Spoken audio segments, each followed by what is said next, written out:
الرحمن الرحیم۔ السلام علیکم ورحمۃ اللہ وبرکاتہ۔ آج کا ہمارا موضوع ہے کہ جس شخص کی نظر کم ہے یا اینک لگی ہوئی ہے، نظر بہت ہی کم ہے، تو اس کو کون سا عمل کرنا چاہیے جس کی وجہ سے اس کی اینک بھی اتر جائے اور نظر بھی تیز ہو جائے۔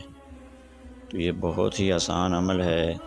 قرآن مجید کی ایک آیت ہے، لَقَدْ كُنْتَ فِي غَفْلَةٍ مِّنْ هَٰذَا فَكَشَفْنَا عَنْكَ غِطَاءَكَ فَبَصَرُكَ الْيَوْمَ حَدِيدٌ۔ یہ پارہ نمبر 26 میں ہے اور سورہ قاف ہے۔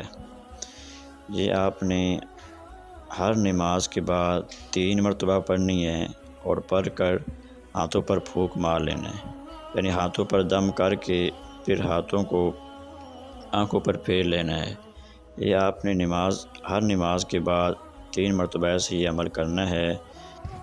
انشاءاللہ آپ کی نظر بھی تیز ہو جائے گی اور یہ اینک بھی آپ کی اتر جائے گی۔ بہت ہی مجرب عمل ہے، یہ آپ کرتے رہیں ہر نماز کے بعد، انشاءاللہ یہ آپ کی اینک بھی اتر جائے گی اور نظر بھی تیز ہو جائے گی۔